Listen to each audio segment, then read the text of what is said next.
Well, I'm going to read a few paragraphs from Gerald Schroeder's book, The Hidden Face of God. How indeed, in Newton's time, it was acceptable to mix physics and metaphysics. Newton himself, though he was among the first to discern the universality of the laws of nature, found no conflict with his firm belief in the God of creation. There was enough mystery left to be explained in the physical world that one could imagine God being active in almost every event. Scientific progress has changed much of that. During the past 3 centuries, the mechanisms of many of those mysterious phenomena have been fully explained in natural terms. Awe in the finely tuned workings of nature may remain. However, much of the mystery is gone. A sunset has lost its magnificent beauty, but the ambiguity of what paints the sky red each evening has departed from the experience. We know it is not the sun or God saying good night. It is preferential scattering of the blue end of the visible light spectrum and the greater penetrating power of the longer red wavelengths that pushes the red photons of light through the atmosphere to the cones of our eyes. Cones are the receptors in our eyes' retina that react chemically and then electrically to the different wavelengths of the protons we refer to as light and color. Sounds dull, perhaps even confusing to the scientifically uninitiated, yet knowing the physics steals none of the wonder as the sky turns from blue to crimson, then deep purple, and finally embraces the black of night as Earth's rotation from west to east leaves the sun ever further in the west. While my wife and I are kissing our kids goodnight in Jerusalem, my nephew is having lunch in Florida.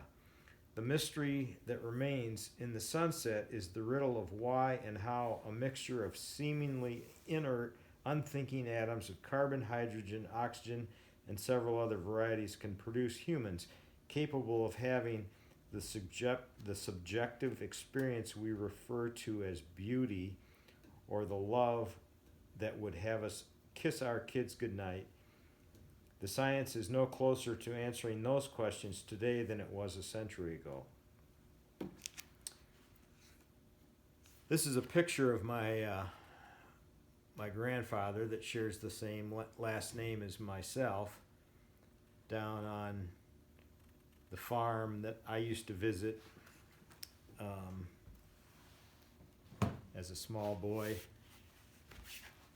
Pictured here and here, playing with the cats. We're similar age, probably similar in age. My grandpa was born in 1901. I'm guessing he's probably 4 or 5 here, sitting at his mother's feet as she appears to be peeling potatoes on the farm.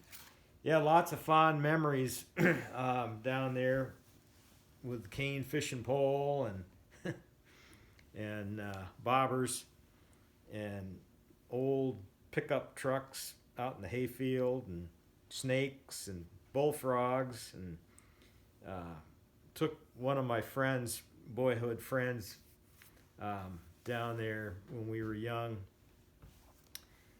and he took a different path in life. I'm gonna post a song.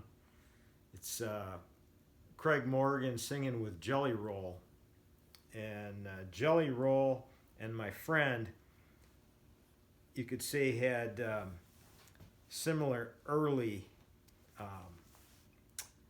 paths, and obviously Jelly Roll did an about face and went the other direction,